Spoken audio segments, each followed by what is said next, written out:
Waqt li Malta taffaċċja kriżi nazzjonali dwar il-qtuħ tad-dawl, deputati Laburisti jridu jgawdu s-sajf. Eks qar il-Partit Nazzjonalista wara il-deputati fil-Kumitat tal-Kontijiet Pubbliċi Derin Karabot, Graham Bencini u Robert Kutajjar fl-aħħar laqgħa kienu proponew li jkomplu bis-seduti matul ix-xhur tas-sajf sabiex jisuktaw bl-investigazzjoni dwar il-proġett tal-Power Station. Iżda jidher li deputanti Laburisti ma jridux. Il-Partit Nazzjonalista qal minkejja li l-eks Prim Ministru Joseph Muscat konferma li jista' jattendi u jkompli jixed fis-seduta li jmiss tal-ewwel ta' Awwissu, żewġ deputanti Laburisti fil-Kumitat, il-Whip Andy Ellul u l-Ministru Clayton Bartolo ma jridux jattendu, ma jridux jibgħatu s-sostitut minflokhom kif jiġri normalment. Anzi, huma eżiġew li jistgħu jiltaqgħu wara l-ftuħ tal-Parlament jiġifieri wara l-ewwel ta' Ottubru. Dan kollu huwa ironiku speċjalment fiċ-ċirkostanzi li qed jiffaċċja pajjiżna bħalissa, għaliex il-PAC bħalissa qiegħed jinvestiga l-logħtja tal-kuntratti tal-Enel Malta tal-Konsorzju tal-Electrogas dwar il-Power Station ġdida.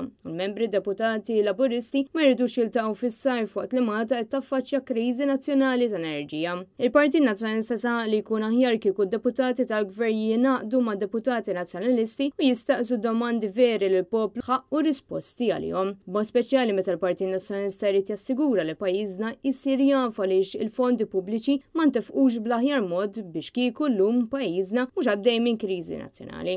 Ironikament, fid-dawl ta' dan kollu huwa aktar importanti li titkompla l-investigazzjoni dwar il-kuntratt tal-Electrogas e kif ikliem il-Partit Nazzjonalista aktar ma jgħaddi żmien aktar qed joħroġ ċar li għall korruzzjoni qed iħallas il-poplu Malti wawċi.